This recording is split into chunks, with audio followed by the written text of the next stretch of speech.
तो यार हमारी एपिसोड की शुरुआत में माश अपने दोस्त फिन से अब कहने लगता है, ओए फिन, क्या तुम अगली क्लास के लिए मुझे अपना ब्रूम दे सकते हो?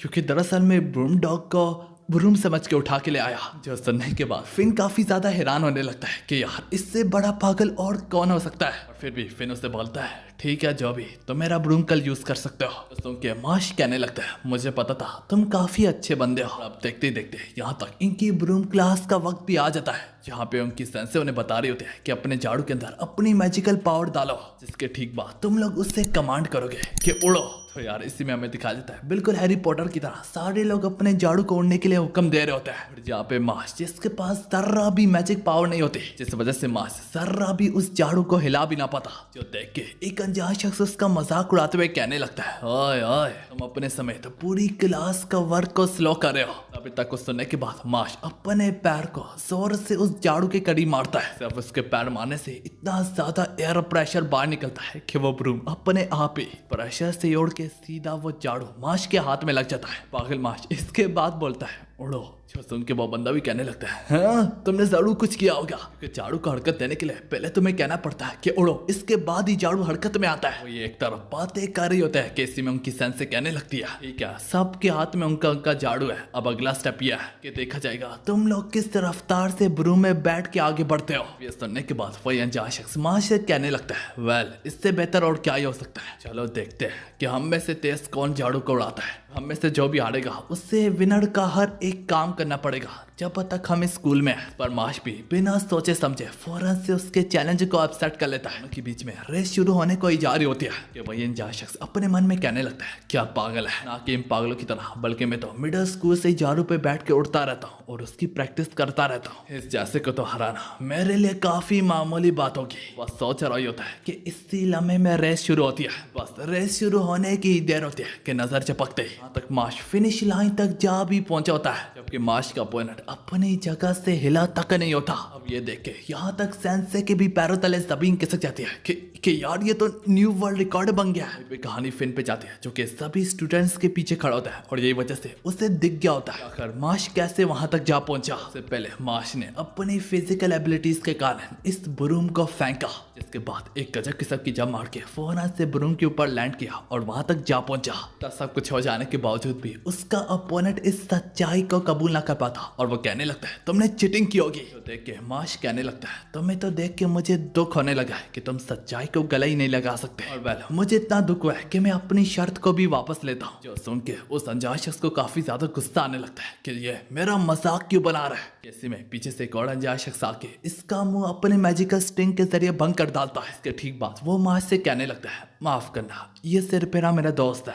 हमें पता चलता है इस अनजान शख्स का नाम केविल होता है। सारे के सारे उसे यूं माश से बातें करता देख के काफी ज्यादा डरने लगते हैं। इस समय वो माश से कहने लगता है, मुझे तुम काफी ज्यादा पसंद आए हो, क्या मेरे दोस्त बनना पसंद करोगे? पर बीच में ही सेंसे आते हुए कहने लगती है, ये तुम दोनों क्या कर रहे हो, हम लोग इस वक्त बीच क्लास में हैं। केवल जाते जाते कहने लगता है, स्कूल के ओवर हो जाने के बाद मैं तुम्हारा यहीं पे इंतजार करूंगा। इस क्लास के खत्म हो जाने के बाद हमें दिखाया जाता है केवल उसी शख्स को पीट रहा होता है जो कि हमारे मेन कैरेक्टर मतलब के मास से ब्रूम रेसिंग हार गया होता है। उसे पीटते हुए कहने लगता है, मैंने तुम्हें सिर्फ इतना ही ऑर्डर दिया था कि उससे बर्बाद कर डालो और तुम वो भी ना कर पाए। कहानी माश और फिन पे जाती है। वहीं पे माश अब फिन से पूछने लगता है, ओए इस केवल से सारे लोग डरते क्यों हैं? तो इसके जवाब में फिन अपनी नजरें झुकाते हुए कहने लगता है, क्योंकि वो एक ऐसे शख्स का बेटा है जो कि ब्यूरो ऑफ मैजिक में एक हाई रैंकिंग मेंबर है। इस यार की ब्यूरो ऑफ मैजिक एक सुप्रीम सुपीरियरिटी है, मतलब कि इनके ऑर्डर मस्ट होते हैं और वाइस प्रिंसिपल के इनकी फैमिली के साथ बहुत अच्छे ताल्लुकात है। अगर आम अल्फाजों में कहूँ तो अगर तुम उसके खिलाफ जाओगे तो तुम्हें इस एकेडमी से निकाल दिया जाएगा। मिडिल स्कूल से मैंने बार बार ये होते हुए देखा है, ये काफी डरावना है, इसी वजह से तो लोग इसकी हर बात मानते हैं। और अब थोड़ी देर में हमें दिखाया जाता है स्कूल ओवर हो चुका होता है और अपने फ्री टाइम में माश अपने क्रीम पफ को बनाते हुए अपने फादर को याद कर रहा होता है और इसके साथ ही साथ उसे लगने लगता है कि शायद से वो कुछ भूल रहा है। सारी दूसरी और हमें दिखाया जाता है केवल जो कि माश का घंटों तक इंतजार कर रहा होता है और अभी तक माश आया तक नहीं होता। देखते देखते एक नए दिन की शुरुआत होती है और क्लासरूम के दौरान माश अपने टेक्स्ट बुक की हालत थोड़ी सी बिगड़ हुई पाता है। देख के क्लेवल के चमचे दूर बैठ के हंस रहे होते हैं। इस सब में क्लेवल अब माश के पास आके कहने लगता है, हेलो माश,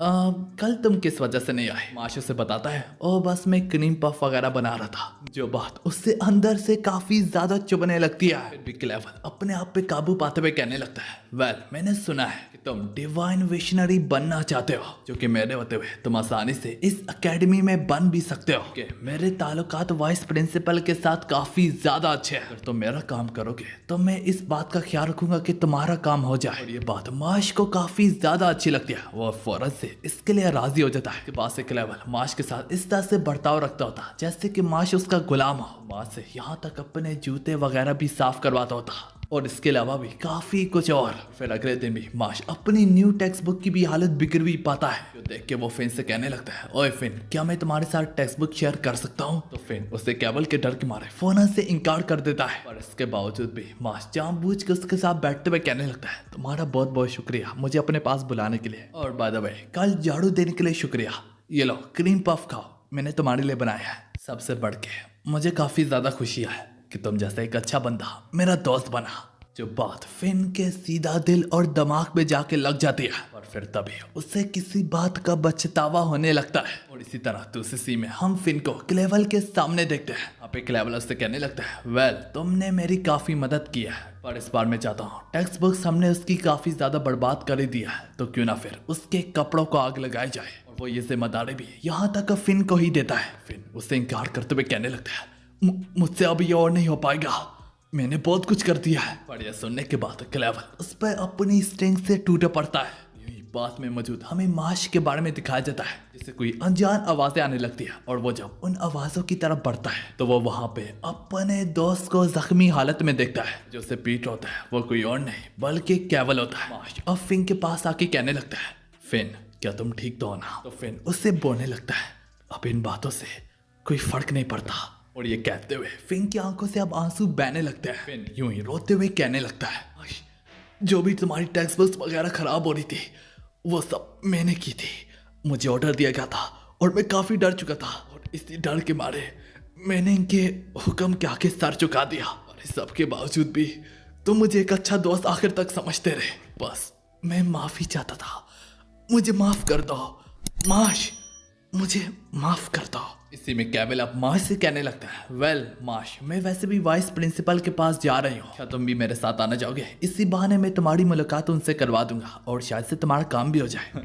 केवल अपनी बात मुकम्मल भी कर पाता कि माश उसकी ओर गुस्से से बढ़ते हुए उसके बालों से पकड़ के उसका मुंह सीधा जमीन में दे मारता है। ये देख के उस केवल के चमचों के पैरों तले जमीन खिसक जाती है। फिर हैरानगी से कहने लगता है तुमने ये क्या किया, अब तुम निकाले जाओगे? पर माश बोलता है कौन सी ये बड़ी बात है?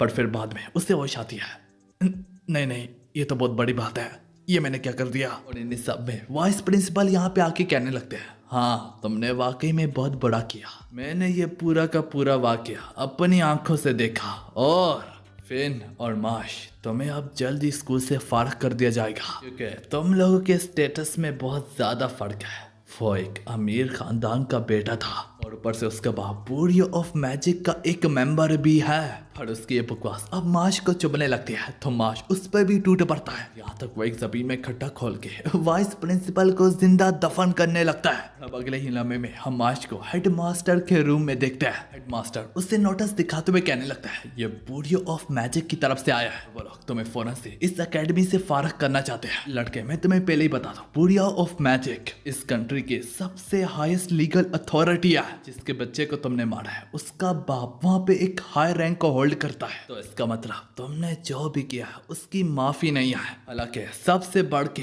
इसकी माफी तो हरगिज नहीं है कि जहाँ पे दूसरों का ख्याल रखने वाले को पनिश किया जाए। तो मुझे इतना जरूर पता है कि तुम्हारे एक्शन के पीछे क्या वजह थी। मैं यही चाहता हूँ कि मेरी एकेडमी में तुम जैसे लोग ही आए कि अपने आप को सेक्रीफाइस करते हैं दूसरों के लिए। मैं यही चाहता हूँ कि तुम जैसे लोग ही डिवाइन विशनरी खिलाए। यहाँ पे प्रिंसिपल उससे बताने लगता है कि ये डिवाइन विशनरी बनने के लिए तुमने स्कूल एक्टिविटीज में अच्छा परफॉर्म करना है और ज्यादा से ज्यादा कॉइन्स हासिल करने हैं। यहाँ तक कॉइन में भी 3 किस्म के होते हैं। पर इससे पहले वो मजीद बोल भी पाता, ये सारी की सारी बातें माश के सर के ऊपर से गुजरने लगती है। तो हाँ यार अब प्रिंसिपल उसे मजीद बोलता है तो तुम फिक्र मत करो, मैं बुरियाओ ऑफ मैजिक और वाइस प्रिंसिपल को संभालूंगा। अब अगले सीन में माश के लिए एक नए स्कूल डे की शुरुआत होती है जहाँ पे उसके पास एक अज्ञात शख्स आके कहने लगता है, ओह मैंने तुम्हें ढूंढ ही लिया, मैंने तुम्हारी काफी तारीफें सुनी थी, तो क्या कहते हो डुइलो मैच में क्या तुम एडलर डॉम को रिप्रेजेंट करना चाहोगे? ये शख्स जो भी है ये लड़कियों में काफी ज्यादा फेमस होता है और इसका नाम टॉम होता है। तो मार्श अब उससे पूछने लगता है अब ये डुइलो क्या होता है? तो वो उसे बताता है एक ऐसा स्पॉट जिसमें हम रूम में बैठ के एक दूसरे को पासिंग कर रहे होते हैं बॉल से। हालांकि यहाँ पे मार्श उसे काफी इंकार करता है पर वो मार्श को लगातार फोर्स करता जाता है। अब अगले सीन में हम उसी डुइलो गेम को खेलते हुए देखते हैं और यहाँ पे मार्श बस सिर्फ जमीन पे बैठ के देखता रहता